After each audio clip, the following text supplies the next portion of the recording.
साहेब 28 तारखेला इथं सभा घ्यायसाठी येणार आहेत.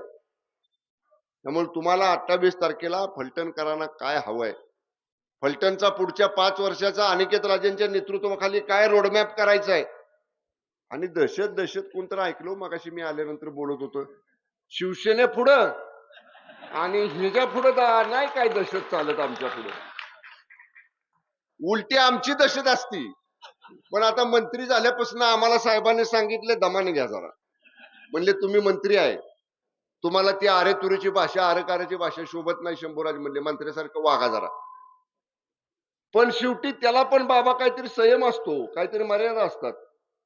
मग सगळ्या ठराविक मर्यादा संपल्या का शेवटी मगाशी कुणीतरी एका दुर्दैवी प्रसंगाचा महिन्यापूर्वी घडलेल्या फलटण मधल्या उल्लेख केला. अत्यंत दुर्दैवी ती घटना आहे. त्या घटनेमध्ये पहिल्या दिवशीपासून आम्ही सगळं वर्तमानपत्रात बघतोय, माध्यमांमध्ये बघतोय, दुर्दैवी आहे. त्याची चौकशी सुरू आहे, SIT नेमलेली आहे. सरकारची भूमिका, आता सरकार त्याच्यामध्ये कडक भूमिका घेण्याचा निर्णय घेतलाय. व शिवसेना म्हणून या प्रकरणामध्ये जिल्ह्याचा पालकमंत्री म्हणून मी आपल्याला सांगतो, एक माणूस जो थेट प्रत्यक्ष अप्रत्यक्ष याच्यात सहभागी आहे, त्याला त्यात गोवल्याशिवाय, त्याला त्यात पकडल्याशिवाय ही शिवसेना या ठिकाणी शांत बसणार नाही.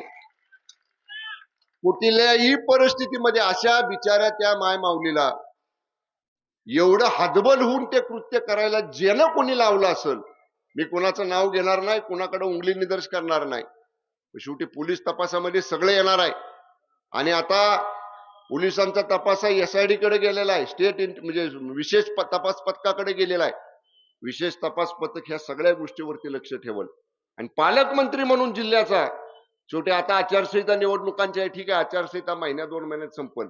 आचारसंहिता संपल्यानंतर तुम्हाला फलटणवासियांना मी शब्द देतो, या प्रकरणातल्या प्रत्येक दोषीला कडक शासन झाल्याशिवाय पालकमंत्री म्हणून हा शंभूराज देसाई सुद्धा शांत बसणार नाही.